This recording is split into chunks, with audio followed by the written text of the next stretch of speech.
Hi, Activehistory.ca is pleased to present a recording of Chad Gaffield's talk, Reimagining Universities in the Digital Age, Historical Reflections and Current Questions. The talk was delivered as part of the University of Ottawa's History Department's Brown Bag Lunch Series on October 7th, 2014. You can find recordings of other talks at Activehistory.ca. Thank you so much, and thank you all so much for coming. I really appreciate it when Mark invited me to talk. I figure after 8 years I haven't done any active research. What would I know? But he said, Chad, come on now. And then I thought, maybe this is a great opportunity to engage with you in a conversation that I think we're all having at various levels. And certainly over the last 8 years, I've been having it in terms of opportunities to visit campuses across Canada internationally. And try to think through with you the extent to which we are, in fact, reimagining universities, reimagining campuses, reimagining higher education in the digital age. And to unpack that a bit and to raise some issues that I think I've heard a little bit about already here in my first month, dossiers that are alive for you. And I wonder if we could just have a conversation. I get to start the conversation. I'm going to go really, really quickly. I'm going to highlight many things, and I'm going to see, where we want to take this conversation. Obviously, the question of the future of universities is something that's certainly been around a long time. My sense is that every time we turn around, there's another event. This one is just recently in Halifax on universities in the 21st century, and they go way back. I ended up doing a book when I was at the University of Victoria in the 1980s. The title of the book was Universities in Crisis, the Future of a Medieval Institution in the 21st Century. So this is something that's been obviously going around a long time. Well, the basic role of historians, when anyone says something's different, something's new, our mission in life generally is to say, wait a minute. So we hear a lot today, people looking at their devices, heads down, and so on.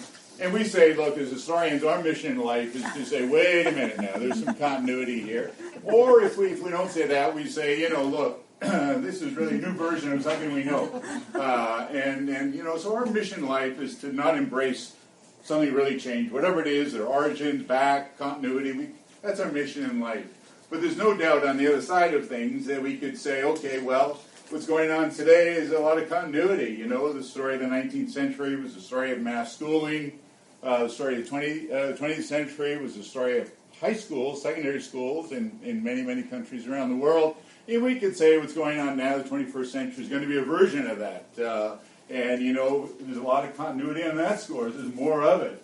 We could certainly say that. And similarly with new media, we could say, well, we've seen this before, different versions of it, but not necessarily something that is not in continuity, not a lot of continuity. But there's no doubt about it. There's another argument, and we certainly hear this a lot, in terms of a technologically driven change, something different now. And you hear this a lot, whether you call it a digital age or connected age. Technology is, and there's often a very positive spin to this. It's enabling us to do more, know more, and achieve more. And I think at the end here it says higher education can be better than previously imagined. And certainly there's all sorts of dimensions to that. People talk about learning, all the different ways in which we have interactive, personalized, flexible learning, new pathways. Technology supports learning lifelong and life-wide, similarly with research. Technology enables new discoveries in a worldwide scholarly community, richer data, visualization, collaboration, and so on. And recently, there's been a whirl of emphasis on MOOCs less recently, and that's become interesting, and maybe we'll talk about that. But surely there's that sense of revolutionary fervor, and technology is the thing that's really driving all that.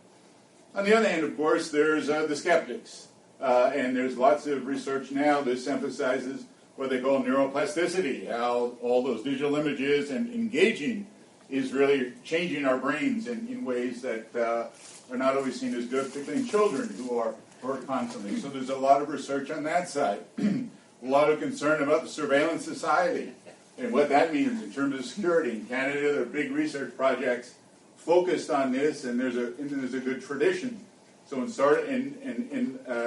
a sense that this technology, yes, it's driving change, but not necessarily in a good way. Another aspect of this is growing inequality.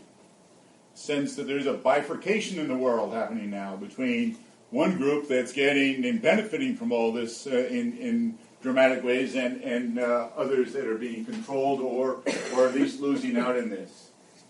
There's concern about things they'll never forget.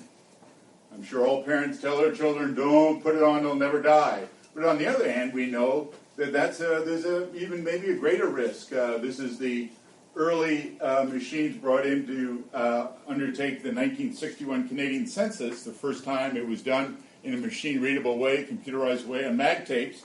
You cannot read this now. And that's one of the reasons why, for example, and so there's a real issue, a new kind of end of history now, in terms of the fact that, and we know this, how many of you just created files 5 years ago that you can't read, let alone 10 or 20 years ago, and that's certainly a big issue. But either way, whether you view it as good or bad or how you view it, there's a dominant discourse around the fact that it's technology-driven in a good way or bad way, and you can think about that. And I want to problematize that a bit, and I want to do it in this way. Here's a picture. Maybe Ida Karnak is the only one in the room that might know who this guy is, but even that would be a stretch. He's the one that invented the first movie camera, very famous, but no one knows him. No one knows him. But everybody knows these people, and I think that's kind of important. So one of the things I want to point to today is the notion that technology in and of itself, and that's not really the issue, we want to get behind that. What's really, how is it being used, and let's focus on that a bit today. So what's going on? My argument has kind of got three pieces to it. One, the argument that really what we have to start with is deep conceptual changes, and we'll unpack that slightly. The notion that these deep conceptual changes are being enabled, accelerated, and then influenced positively and negatively in iterative ways by digital technologies. And we'll talk about that. One of the aspects of that that's important is that every prediction about the use of computers back to Thomas Watson and IBM in the 1940s ends up underestimating their use. It's really interesting phenomena. And so I'm going to unpack why.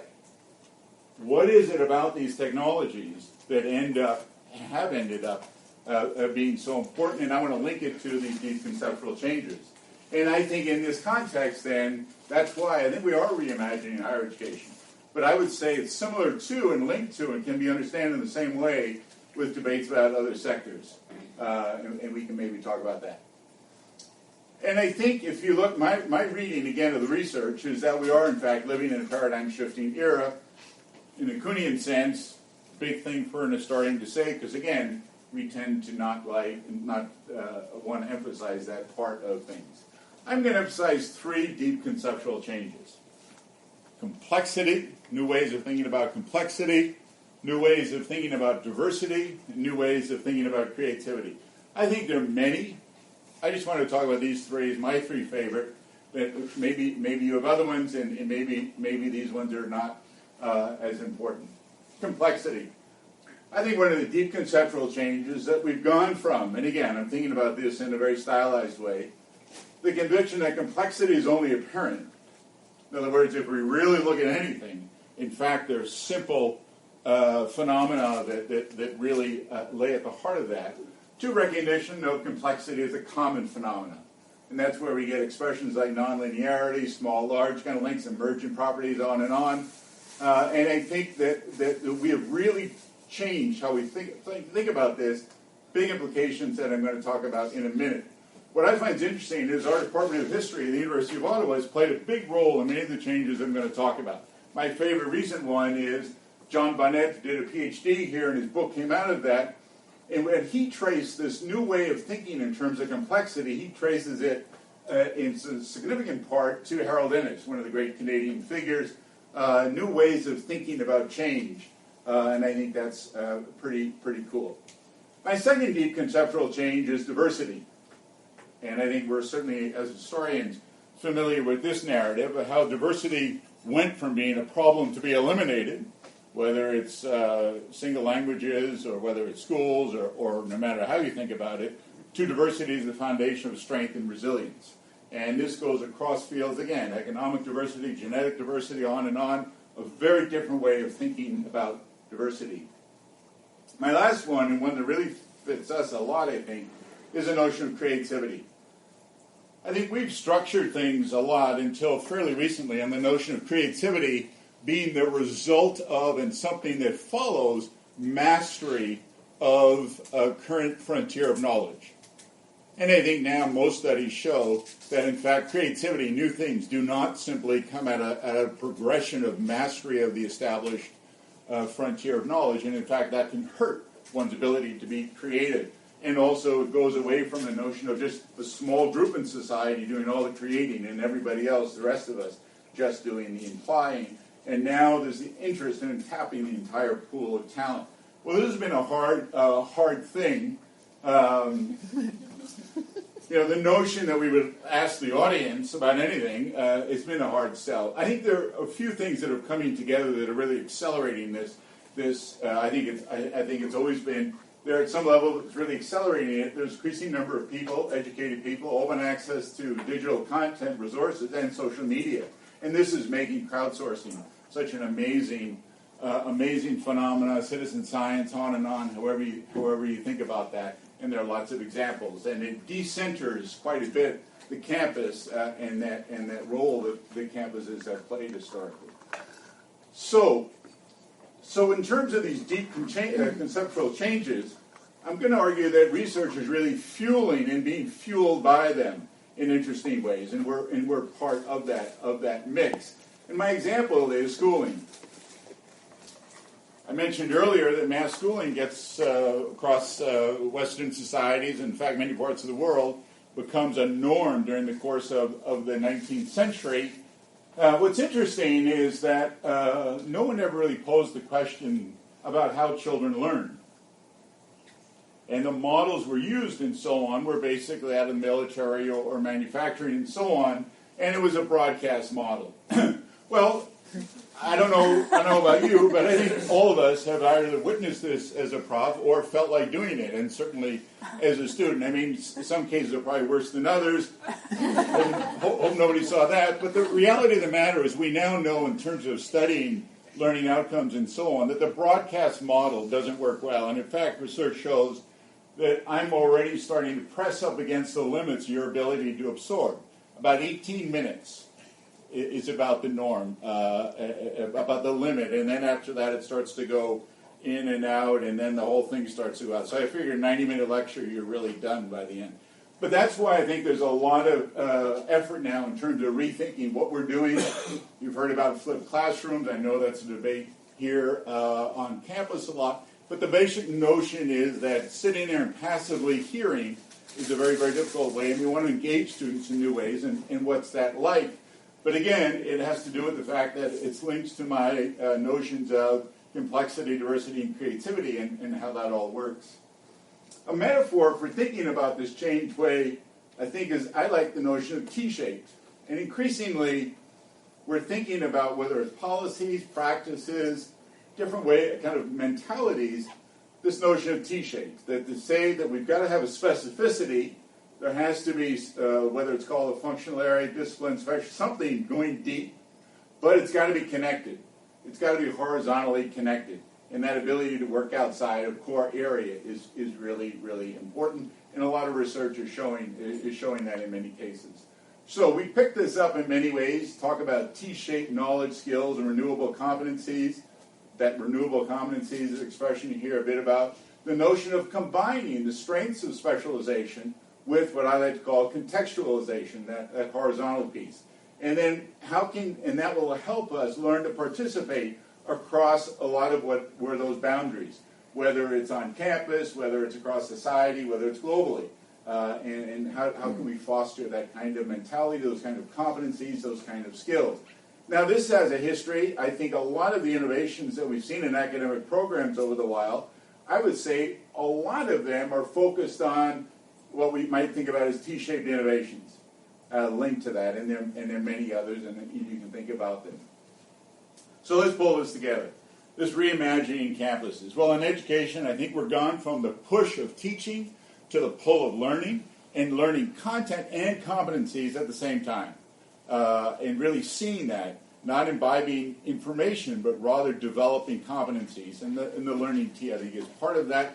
Again, students and former colleagues and current colleagues here at the University of Ottawa have been important in this. This is by John Lutz, did his PhD here, and he was one of the first to develop this website, Who Killed William Robinson, which was designed for not only undergraduates, but even those in high school in terms of real engagement, engaging students in a very, very different way, and that's gone on to continue to develop, and that was just an early precursor of some of the later examples that you know about. This discussion is going on all over the place now. Here's a major effort funded by the Mellon Foundation, Humanities Writ Large. How can you redefine the role of humanities in undergraduate education and take advantage of some of these new ways of thinking about learning and less about teaching, and what that means in this connected age, what that means in a world that's thinking differently about complexity, diversity, and creativity. This is an event I'll be in next week during Reading Week, and this is this notion of program-specific skills. So this is not what you're learning in terms of, when was the War of 1812, but rather what kind of skills are you getting out of that, and how can we articulate that, and what are they, and we do it better. And I know Jennifer Polk has been one of the people who's really worked on this a lot, and I think it would be great to engage that conversation with those who are interested. This is being fueled by many different things. Employers, for example, who emphasize a lot that they're less interested in terms of what the major is, and does it get to enhanced competencies in terms of thinking critically, communicating, solving complex problems, and so on. Similarly, the notion, a lot of things that we wouldn't normally think about as academic kind of skills that we want to learn, but in fact are so important in terms of ethical judgment, integrity, intercultural skills, and so on. And the point here is that it's really hard to learn them in a passive learning environment, sitting in a chair in a broadcast teaching approach. This is an event coming up as well down in Niagara, and I know a number of you may be there. I'll be there. It's a real attempt to unpack this and talk more about what that all might mean and how we might get there. It's not only the undergraduate level. This is coming to the University of Ottawa very shortly. This white paper on the future of the PhD, for example. It's going to be here, and I think Sylvie Perrier is one of our leaders here on this engaging with this, what's called a national conversation, and that's an exciting point. So, it's not only education, it's also research.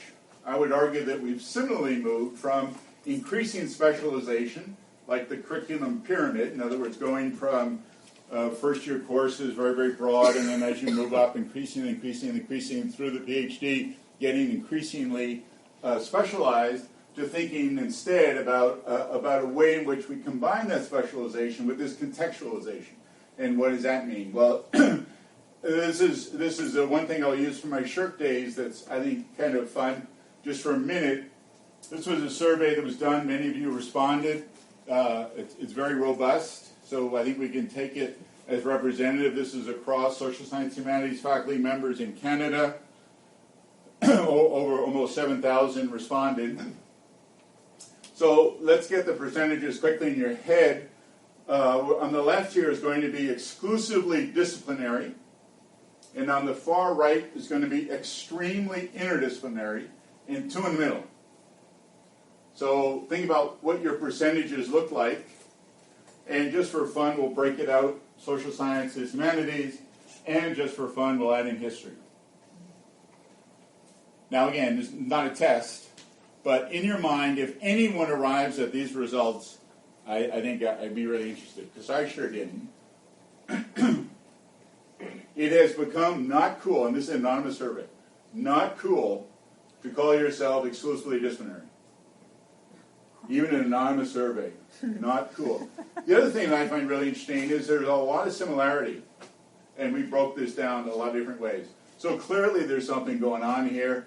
Again, our department has got into this early. I liked, I just was looking at a brochure, à l'avant-garde de l'histoire sociale, and it clearly has fostered that over the years.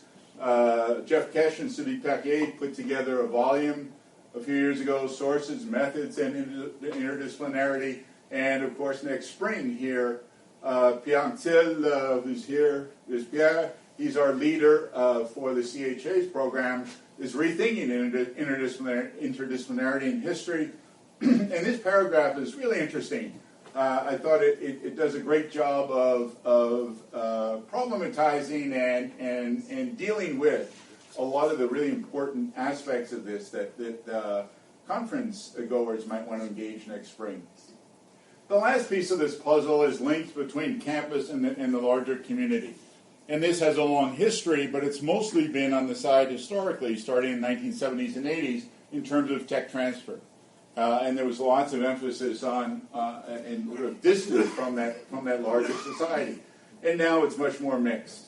Notions of community-based research, and certainly in our experience, long history working with the museums and so on, as well as others. But it goes further than that now. There's a real call for historians to engage in the big issues of the day. The History Manifesto is a call to arms to historians and everyone interested in the role of history in contemporary society. This is a book that's just coming out by David Armitage, Joe Golden at Brown University, and Armitage is at Harvard. And I'm looking forward to reading it. I know others are. And I think it's an interesting way of really emphasizing the contributions that historians can make beyond the campus. And it's also in the private sector, which is really interesting in our time. It's the notion that Steve Jobs, for example, really sees the success of Apple as being linked to his ability to combine technology with the humanities. And he sees that bridge really clearly, and you can see it. He always argued, and it was true, that Apple never had the best technology. That was never their thing. It was all in the terms of use, how they used that, and he said that was a lot informed by that. And it's not just Apple. Obviously, Google, for example, I think 3 years ago now, the vice president said, "Hey, we're hiring more humanities grads. In fact, what's going on here, the substance of it, we need that in order to be successful." You hear a lot about the data tsunami these days, and one of the things that's really interesting for us is how much of that data relates to human beings, human thought and behavior. That's really, and that's why this has been such an emphasis on this. If the data were just more colliding particles, we wouldn't be reading about it in the newspapers and everywhere else. And I think this is a really interesting way of thinking about the notion of data is really enabling in new and interesting ways better understandings of the human condition. And historians have certainly been in that, many people in this department, creating unprecedented amounts of evidence available both for teaching and for research. Now, obviously, we've always had a lot of data, but we've never really thought about it in the way in which the question was posed some while ago. If this were all digitized, how would you analyze 1 million books? What does that look like? And those sort of questions were at the heart of the Digging Into Data challenge. And I think the whole notion that literary scholars, historians, on and on, are really at the forefront of our attempts to think through how we can really take advantage of the possibilities and enhance understandings of human beings in new ways. This has really caught the attention of the press. I think people instinctively know that it's not just the widgets, it's not just the pipes and so on, that it's about use and the possibilities here and digital keys for unlocking the humanities' riches, and there's a lot of that. One of the ways in which it's often thought about is the size of these cultural databases now. You know, there's a lot of emphasis in terms of, you know, the Sky Survey and the Collider and so on. It turns out that the amount of evidence about human beings that's analyzable by historians and others is in fact much greater. This calls, though, for an end to the two solitudes, the notion that, you know, people are good at math and then people over here, but we know now, and semiotically there's been a lot of research on this, words and numbers are both representations, and our ability to handle and analyze and deal with both should be part of the way in which we work. And so we have a lot of work to do, I think, in terms of getting to where the kind of thing that Jobs was talking about, but many, many others, T-shaped across our fields. One cool example that I like, the New York Times gave their prize in 2010, Best Idea of the Year. What they did, a literature prof and a computer scientist at U of T, they analyzed Agatha Christie's novels. And they answered for the first time a question that had really stymied a lot of people, and that was, when did Agatha Christie start to suffer from Alzheimer's? And they were able, in terms of their study, to show that. Turned out it's kind of interesting. Some of her most successful novels were written after. I'm not sure what that means exactly, but it's clear that she was suffering. It's also clear in terms of communication and so on. It's a really interesting textual analysis. Digital Humanities Center has been popping up all over the place. This is from 2012. And I think it's only understandable if you link it to the extent to which the humanities and disciplines like history are very comfortable with the new ways of thinking about complexity, diversity, and creativity. I think the conceptual changes resonate well in terms of our fields, and I think that helps explain what's going on now. And there's some great analyses of this, sometimes called the computational turn, and I think it's something that's obviously causing a lot of excitement, and it's across fields. This one is from the historians talking about historical scholarship in the digital turn. Obviously, all of this really flies up against and rubs up against a lot of the policies, practices, and so on that came out of the 19th and 20th century. I think a different era, and we're working through all these issues at various levels. Preservation, curation, access is a huge one. Social inequality, digital divides, on and on. Huge issues that we're trying to collectively work through. My sense is we're making some progress, but again, I think there's some big issues, and we'll end with that. I also want to give a shout out to the University of Ottawa, who is making some interesting steps forward in terms of embracing this changing world of scholarly communication, really rethinking this in a much more integrated way. And again, folks here at U of O are important in this, kind of getting away from the notion that it's of the physical object, and instead reimagining that in terms of, well, what's the actual work being involved here? And the actual work is in terms of the generating, producing the content, the filtering, the curating the knowledge, the ideas, the insights, and so on. And it's not the actual physical object. That's the expression of it in that sense. But the real work is elsewhere. And of course, that's expanding. This is Joanne McCutcheon, who is in our department and been a leader in this in terms of thinking through how this happens. This was our first cut at it, and then the next cut showed progress.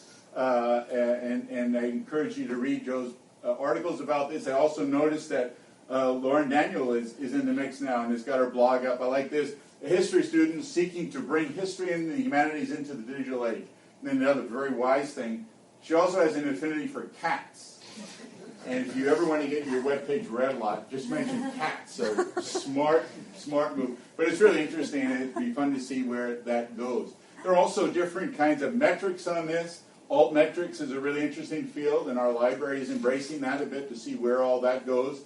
Different ways of measuring, thinking about, conceptualizing. There's also this author fund, which is had seemed really promising to me, where there's some support for getting publication in this new scholarly communication world, some money to do that, and then you get a note that says, actually, there's no more money left. And so that goes back to this issue around, I think there's so many policies, practices, and so on that have to get worked out in all this, and we have a long way to go.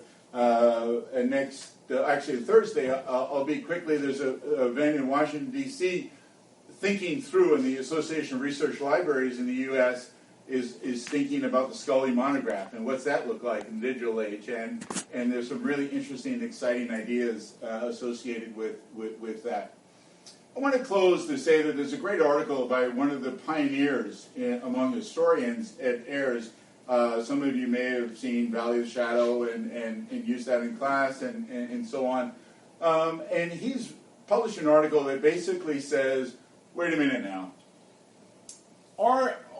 Is the digital technologies, the possibilities and so on, are they simply being used to be better, faster, different ways of doing the 19th and 20th century? Or are the paradigm-shifting possibilities really emerging? And is this going to be better? Or are we going to have it simply another way in which we're going to lead to the kind of issues that emerged out of the 19th and 20th century in terms of everything from inequality through all kinds of other privacy issues and so on, kind of bad aspects of all this. And it's a really interesting, it's an interesting analysis. And I would say, I think it's on the table. I'm going to end with Northrop Frye's because I think I'd like to say it depends a lot on us. His book, The Educated Imagination, he phrases it this way. You know, at some level, I think it seems to me this job of the imagination, you know, we have to produce out of the society we have to live in a vision of the society we want to live in and make it go the right way. Thank you so much.